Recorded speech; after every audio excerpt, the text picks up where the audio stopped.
함께 호흡하고 소통하고자 하는 지금 여기 삶을 읽다입니다. 오늘 하루는 어떠신가요? 마음의 짐을 내려놓으셨으면 좋겠습니다. 그럼 시작하겠습니다. 우리는 평생 쓸모 있는 사람이 되라는 말을 들으며 살아왔습니다. 어릴 땐 공부 잘해야 하고, 청년이 되면 능력 있어야 하고, 중년이 되면 가족을 책임져야 했습니다.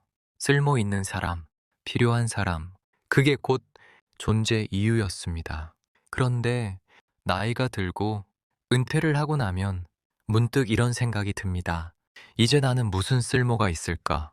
아이들은 다 컸고, 회사에서의 역할도 끝났고, 사회가 요구하는 것들도 이젠 나에게 오지 않습니다. 그럴 때 마음 한구석이 허전해집니다. 나는 이제 쓸모없는 사람이 된 걸까요? 2300년 전 중국의 철학자 장자는 이런 이야기를 남겼습니다. 어느 날 장자가 산을 오르다가 아주 크고 오래된 나무를 보았습니다. 나무꾼들이 그 옆을 지나가면서도 단 한 번도 도끼를 대지 않았습니다. 장자가 물었습니다. 저 나무는 왜 베지 않습니까? 나무꾼이 대답했습니다. 저 나무는 쓸모가 없어서요. 가구를 만들기엔 나뭇결이 엉망이고 집을 짓기엔 너무 뒤틀려 있습니다. 그래서 아무도 건드리지 않습니다. 장자는 고개를 끄덕이며 말했습니다. 그래서 저 나무는 1000년을 살아남은 것이다. 쓸모 없었기 때문에 베이지 않았습니다. 쓸모 없었기 때문에 오래 살아남았습니다. 장자는 이 이야기를 통해 우리에게 묻습니다. 쓸모 있다는 것이 정말 좋은 것일까요? 여기서 오해하지 말아야 할 것이 있습니다. 장자가 말한 쓸모없음은 아무것도 하지 말라는 뜻이 아닙니다. 세상을 포기하고 산속에 숨어 살라는 뜻도 아닙니다. 오히려 그 반대입니다. 쓸모라는 기준에서 스스로를 해방시키라는 뜻입니다. 남들이 정한 가치로 나를 재단하지 말라는 뜻입니다. 나무가 쓸모 있으려면 곧고 단단해야 합니다. 그래야 베어져서 가구가 되고 기둥이 됩니다. 하지만 베어지는 순간 나무로서의 생명은 끝입니다. 반대로 쓸모없는 나무는 그 자리에 서서 바람을 맞고 새들에게 그늘을 주고 1000년을 살아갑니다. 장자는 이렇게 말합니다. 쓸모 있으면 쓰이다가 소진된다. 쓸모 없으면 오히려 온전히 살아간다. 돌이켜보면 우리는 평생 쓸모 있는 사람이 되기 위해 애써 왔습니다. 직장에서 인정받기 위해 밤을 새웠고, 가족을 위해 내 시간을 다 내어주었고, 사회가 원하는 모습으로 나를 맞춰왔습니다. 그게 당연한 줄 알았습니다. 그게 의무인 줄 알았습니다. 그런데 이제는 어떤가요? 아이들은 독립했고 일터에서도 물러났습니다. 이젠 누군가 나를 필요로 하지 않습니다. 그럴 때 우리는 문득 무가치하다고 느낍니다. 나는 이제 쓸모가 없구나. 하지만 장자는 이렇게 말합니다. 쓸모가 없어졌다고 슬퍼할 일이 아니라 이제야 비로소 온전한 나로 살 수 있게 되었다고.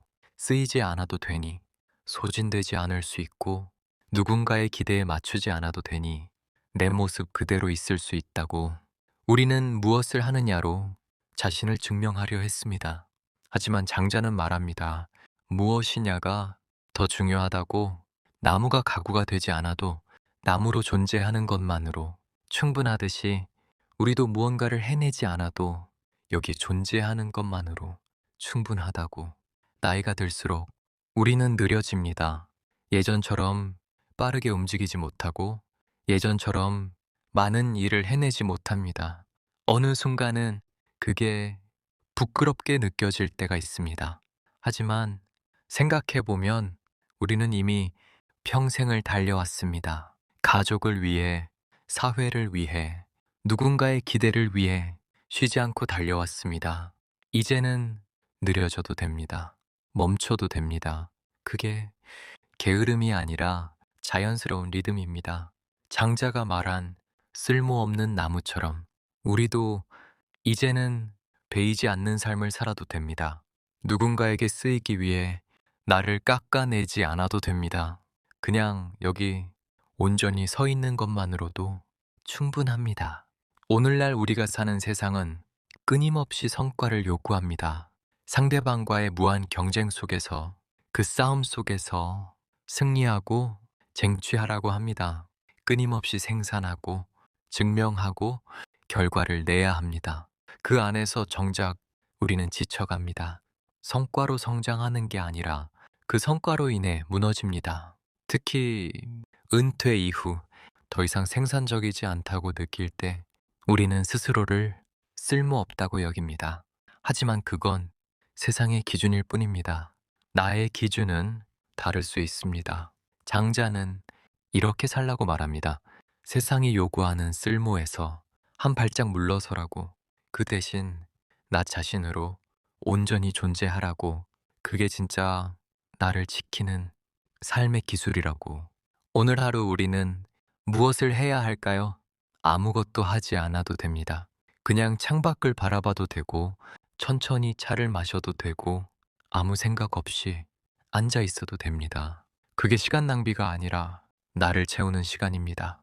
우리는 평생 쓸모 있으려 애썼습니다. 이제는 쓸모 없어도 괜찮다고 스스로에게 말해줄 때입니다. 쓸모 없다는 건 가치 없다는 뜻이 아닙니다. 오히려 남의 기준에 휘둘리지 않고 나로 살아간다는 뜻입니다. 장자의 나무처럼 우리도 굳이 베이지 않아도 됩니다. 굳이 쓰이지 않아도 됩니다. 그냥 여기 이 자리에서 천천히 숨 쉬며 살아가면 됩니다. 그것만으로 충분히 아름답습니다. 쓸모없는 인생이 가장 지혜로운 이유는 바로 여기에 있습니다. 쓸모에 매이지 않으니 자유롭고, 남의 기준에 흔들리지 않으니 온전하고, 스스로를 지킬 수 있으니 오래갑니다. 오늘 하루를 마무리하며 이렇게 말해보면 어떨까요? 나는 쓸모없어도 괜찮다. 나는 존재만으로도 충분하다. 그 말 한마디가 오늘 하루를 조금 더 가볍게 만들어줄 겁니다. 지금까지 지금 여기 삶을 읽다 였습니다. 끝까지 시청해주셔서 감사합니다.